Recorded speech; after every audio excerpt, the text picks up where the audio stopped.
നിയമാവർത്തനം അധ്യായം 5 10 കൽപ്പനകൾ. അവിടുന്ന് പറഞ്ഞു, അടിമത്തത്തിൻ്റെ ഭവനമായ ഈജിപ്തിൽ നിന്ന് നിന്നെ മോചിപ്പിച്ചു കൊണ്ടുവന്ന നിന്റെ ദൈവമായ കർത്താവ് ഞാനാണ്. ഞാനല്ലാതെ മറ്റൊരു ദൈവം നിനക്കുണ്ടാകരുത്. നിനക്കായി ഒരു വിഗ്രഹവും ഉണ്ടാക്കരുത്. മുകളിൽ ആകാശത്തോ താഴെ ഭൂമിയിലോ ഭൂമിക്കടിയിലെ ജലത്തിലോ ഉള്ള ഒന്നിൻ്റെയും പ്രതിമ ഉണ്ടാക്കരുത്. നീ അവയെ കുമ്പിട്ട് ആരാധിക്കുകയോ സേവിക്കുകയോ ചെയ്യരുത്. എന്തെന്നാൽ നിന്റെ ദൈവവും കർത്താവുമായ ഞാൻ എന്നെ വെറുക്കുന്നവരുടെ 3ഉം 4ഉം തലമുറകൾ വരെയുള്ള മക്കളെ അവരുടെ പിതാക്കന്മാരുടെ തിന്മ മൂലം ശിക്ഷിക്കുന്ന അസഹിഷ്ണുവായ ദൈവമാണ്. എന്നാൽ എന്നെ സ്നേഹിക്കുകയും എൻ്റെ കൽപ്പനകൾ പാലിക്കുകയും ചെയ്യുന്നവരോട് 1000 തലമുറ വരെ ഞാൻ കാരുണ്യം കാണിക്കും.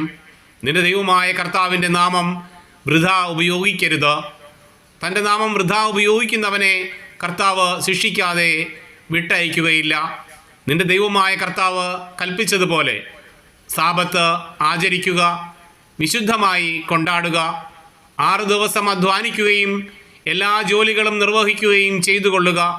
എന്നാൽ 7-ാം ദിവസം നിന്റെ ദൈവമായ കർത്താവിൻ്റെ സാബത്താണ്. അന്ന് ഒരു ജോലിയും ചെയ്യരുത്. നീയും നിന്റെ മകനോ മകളോ ദാസനോ ദാസിയോ കാളയോ കഴുതയോ മൃഗങ്ങളിൽ ഏതെങ്കിലുമോ നിന്റെ പട്ടണത്തിലുള്ള പരദേശിയോ ഒരു ജോലിയും ചെയ്യരുത്. നിന്നെപ്പോലെ തന്നെ നിന്റെ ദാസനും ദാസിയും വിശ്രമിക്കട്ടെ. നീ ഈജിപ്തിൽ ദാസനായിരുന്നുവെന്നും നിന്റെ ദൈവമായ കർത്താവ് തൻ്റെ കരുത്തുറ്റ കരം നീട്ടി അവിടെ നിന്ന് നിന്നെ മോചിപ്പിച്ചു കൊണ്ടുവന്നുവെന്നും ഓർമ്മിക്കുക. അതുകൊണ്ട് സാബത്ത് ദിനം ആചരിക്കാൻ അവിടുന്ന് നിന്നോട് കൽപ്പിച്ചിരിക്കുന്നു.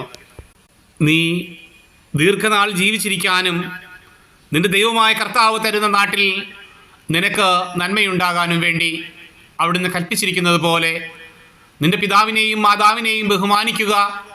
നീ കൊല്ലരുത്, വ്യഭിചാരം ചെയ്യരുത്, നീ മോഷ്ടിക്കരുത്, അയൽക്കാരനെതിരായി നീ കള്ളസാക്ഷ്യം നൽകരുത്, നിന്റെ അയൽക്കാരൻ്റെ ഭാര്യയെ നീ മോഹിക്കരുത്, അവൻ്റെ ഭവനത്തെയോ വയലിനെയോ ദാസനെയോ ദാസിയെയോ കാളയെയോ കഴുതയെയോ അവൻ്റെ മറ്റെന്തെങ്കിലുമോ നീ ആഗ്രഹിക്കരുത്.